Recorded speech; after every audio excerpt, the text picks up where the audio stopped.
तो विकास को गति, विकास को पंख, इस पर ही हमारी चर्चा थी। लेकिन चर्चा कुछ अलग हटकर भी है। ये चर्चा जब हम कर रहे हैं तो भारी मन से कर रहे हैं, क्योंकि हादसे कभी भी हो सकते हैं, हादसे किसी के साथ हो सकते हैं। लेकिन हादसा होने के बाद अगर आप विलाप करेंगे, अगर आप बचने की कोशिश करेंगे और अगली बार के लिए सबक नहीं लेंगे, तो फिर हादसों के लेकर जो चर्चा करनी है वो बेमानी है। जी हाँ, हादसा जब हुआ लोहिया नगर में, तो उस हादसे से हर कोई सहम गया। वहां के क्षेत्र के लोग तो सहम ही गए, वो लोग भी सहम गए जिनको ख्वाबों और ख्यालों में भी उम्मीद नहीं थी कि विस्फोट इतना भयानक होगा। पुलिस का हाथ नहीं है, प्रशासन का हाथ नहीं है, लेकिन दोनों लोगों को, पुलिस को भी और प्रशासन को भी, ऐसी कार्य योजना बनानी चाहिए कि ऐसे एक्सटीरियर में जो नई नई कॉलोनीज बन रही हैं, जिसमें बड़ा बड़ा गेट लगकर अंदर बड़ी बड़ी गाड़ियां चली जाती हैं, सामान लोड होता है, सामान उतर जाता है, उस पर रोक लगे। मैं आपको अपना एक पर्सनल अनुभव बताता हूं। हम जब गंगानगर में शिफ्ट हुए तो गंगानगर के पीछे नाले के पास राजेंद्रपुरम है, और वहां पर नकली घी बनाने का काम हो रहा था एक बड़ी कोठी के अंदर, और एक बड़ा सफेद पोश उस काम को कर रहा था। गाड़ी आती थी, अंदर चली जाती थी, और जबकि गंगानगर थाना वहीं सड़क पर था। अब आप देख लीजिए किस तरीके से वो मौत का सामान घी के रूप में परोस रहे थे। फिर पुलिस का गुड वर्क काम आया और फिर वो पर्दाफाश हुआ, और तब तरह तरह की चर्चाएं होने लगी, थाने से लेकर प्रशासन तक। क्योंकि लोगों का ये मानना, ये परसेप्शन है। अब परसेप्शन धीरे धीरे बदलता जा रहा है पिछले 6 सालों में, लेकिन पुराने परसेप्शन को हटने में टाइम तो लगेगा ना, क्योंकि पुराना परसेप्शन ये बताता है कि ये बिना मिली भगत के काम नहीं हो सकता। और यहीं पर हमारा ऑब्जेक्शन है।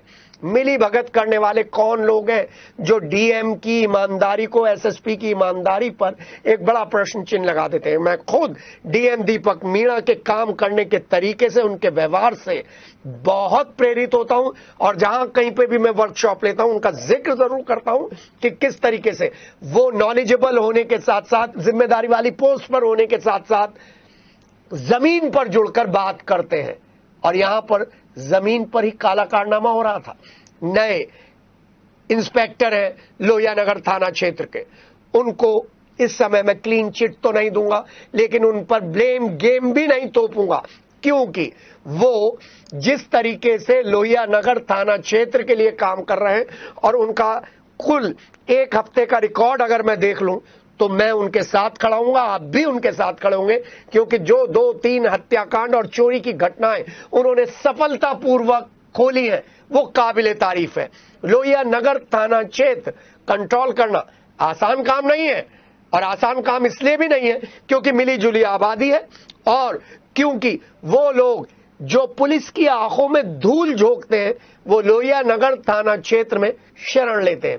और यहां पर तो एक इतनी बड़ी बिल्डिंग बन गई, और मेडा के अधिकारी, वो 3 लोग जो वीसी को गलत इंफॉर्मेशन देते हैं, उनको ये नजर ही नहीं आई। हाँ, वो अखबार वाला आदमी जो हर अवैध निर्माण को बड़ी प्रमुखता के साथ छापकर टेबलों पे फेंकता है एमडीए की, वो बड़ा पत्रकार कहां है जो दूसरा पत्रकार उसके खिलाफ आवाज उठाता है तो उस पर मानहानि का केस कर देता है।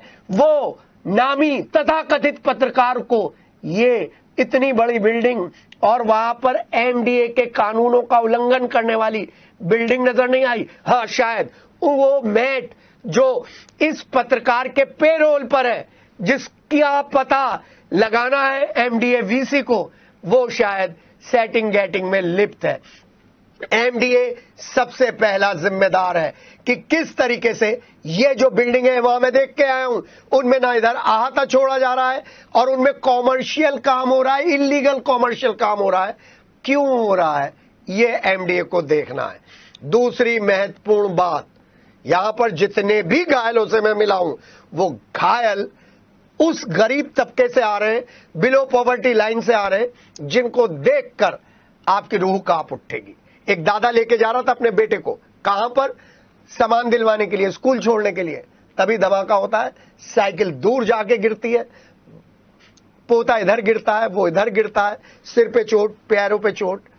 ओह, रूह कांप गई देखकर, लेकिन सुकून मिला कि हां पोता ठीक है। दादी की गोद में बैठा हुआ पोता सहमा सावास है। क्यों? क्योंकि उसे नहीं मालूम उसके साथ क्या हुआ है। हां, अपने शरीर पर चोट लगे हुए ओमकार सिंह खुश है कि उनके पोते को ज्यादा चोट नहीं आई। ये हमारे एंगल कवर करने का, खबर कवर करने का तरीका है। हम खबरों को सनसनीखेज नहीं बताते, ना बनाते, हम आपके साथ शेयर करते हैं जिससे वो लोग समझ जाएं जो बीजेपी की सरकार को और योगी की सरकार को बदनाम करने के लिए इस तरीके से इल्लीगल काम करते हैं। और फिर मैं उससे भी मिला जो 10 महीने की जच्चा है, उनके घर में भी गया हूं। मैं दिखाऊंगा आपको वो शॉट। जच्चा ने अपने बच्चे के ऊपर गिरकर उसे ईंटों से बचाया है। उसके भाई और उसके वालिद और वालिदा बता रहे हैं, घर की हालत देख कर आया हूं, अंदर से रूह हिल गई। जी हां, कोई पॉलिटिक्स नहीं, कोई खबर नहीं, उन लोगों का दर्द आपके सामने है जी। और फिर एक और परिवार से मिलकर आया हूं जिनके सारे घर की छत में दरार आ गई है। वहां पर एक तिलक लगाए हुए युवक थे और एक उम्र दराज दाढ़ी रखे हुए व्यक्ति थे। दोनों अलग अलग धर्म के थे, लेकिन दुख के समय दोनों साथ खड़े थे और दोनों कह रहे थे इस दुख की घड़ी में हम साथ हैं। लेकिन हर तीसरे घर में जो ये फैक्ट्रियां खुली हैं, इसको पुलिस और प्रशासन को रोकना चाहिए। ये आवाज है उनकी, और ये आवाज अगर मैं आप तक नहीं पहुंचाऊंगा तो शायद मैं अपने इस कार्य से ईमानदारी नहीं करूंगा। लेकिन एक बात तय है, इसमें आलोक रस्तोगी, गौरव गुप्ता और तो जो तीसरे आदमी है, इन तीनों की भूमिकाएं देखनी चाहिए। वहां पर साबुन बम का कॉन्सेप्ट आया। मैंने खुद वहां पर्सनली जाकर देखा है कि साबुन के रैपर्स तो वहां पर पड़े थे बाहर, लेकिन पीछे की तरफ का जो हालात था वो बता रहा था कि साबुन की स्टोरेज के आड़ में कुछ और काम कर रहा था। और जो काम कर रहा था आलोक रस्तोगी को उसका नाम बताना चाहिए। और अगर आलोक रस्तोगी बिल्कुल भी गलती पर नहीं है तो पुलिस को उनका सहयोग करना चाहिए। लेकिन आलोक रस्तोगी का यह सामाजिक धर्म है, नैतिक धर्म है कि वो उस व्यक्ति के बारे में बताए जो वहां पर पटाखे स्टोर कर रहा था, क्योंकि जिस तरीके का धमाका हुआ है वो साबुन बम से तो नहीं हो सकता। ये थ्योरी कहां से निकल कर आई है साबुन बम की? वो इसलिए है कि जिस तरीके से पुलिस और प्रशासन को साबुन की स्टोरेज कर कर बरगलाया जा रहा था, धोखा दिया जा रहा था, उसी तरीके से साबुन बम के जरिए अब केस को दबाने की कोशिश की जा रही है। मुआवजा बनता है, मुआवजा मिलना चाहिए, 5 मरतक है। हाँ, इस मुआवजे के जरिए एक और मुआवजे की बात कर रहा हूं मैं, और वो मुआवजा है राली चौहान का। राली चौहान में जब कांवड़ यात्रा के दौरान डीजे के द्वारा करंट उतरने पर मौत हुई थी, वो मुआवजे अभी तक नहीं मिले हैं। जिस तरीके से वहां पर बड़े बड़े नेता और अधिकारी पहुंचे थे, मैं खुद वहां पर मिनट टू मिनट उपस्थित था, और जिस तरीके से डीएम दीपक मीणा ने उस पूरी स्थिति को संभाला था, उसके बाद मुझे उम्मीद जगी थी कि शायद मुआवजे में देरी नहीं होगी। लेकिन वहां के लोग लगातार हमको फोन कर रहे हैं कि सर हमारा मुआवजा अभी तक नहीं मिला है, सर हमारा मुआवजा अभी तक नहीं मिला है। हाँ, वो छोटे छोटे बच्चे देखता हूं जिनके सिर पर से बाप का साया चला गया है, वो नमस्ते करते हैं, मुझे दिल दहल जाता है, लेकिन मुआवजा नहीं मिला है। अब इस घटना से एक बड़ी सबक लेने की घड़ी आ गई है कि जिस क्षेत्र में जिस तरीके से इलीगल काम चल रहे हैं, आपसे अनुरोध है वो अपने संबंधित थाने को बताएं, एसएसपी को बताएं, डीएम को बताएं, आप मुख्यमंत्री पोर्टल पर डालें, हमें बताएं, हम प्रशासन के और पुलिस के सामने रखेंगे। क्योंकि जितने अधिकारियों का मैंने जिक्र किया उनको मैं पर्सनली जानता हूं, ईमानदारी से काम कर रहे हैं, कर्तव्य निभाकर काम कर रहे हैं, और उनको हम उंगली उठा नहीं सकते उनके काम करने के तरीके पर। लेकिन इतना बड़ा जनपद है, इतना बड़ा जिला है, कहां कहां जाओगे, कैसे कैसे करोगे, किस किस कोने में जाओगे?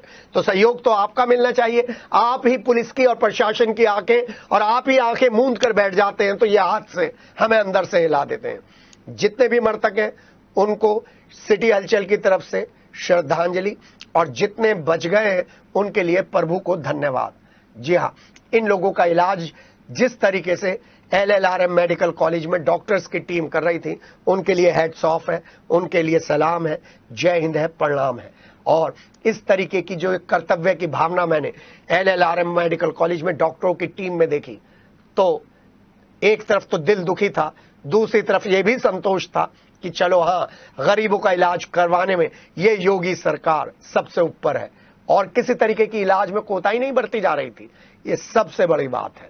लेकिन सवाल यही है कि ऐसी जो संस्थान है, ऐसे जो प्रतिष्ठान है, उनके लिए बीजेपी के जनप्रतिनिधियों को खुद आवाज उठानी होगी।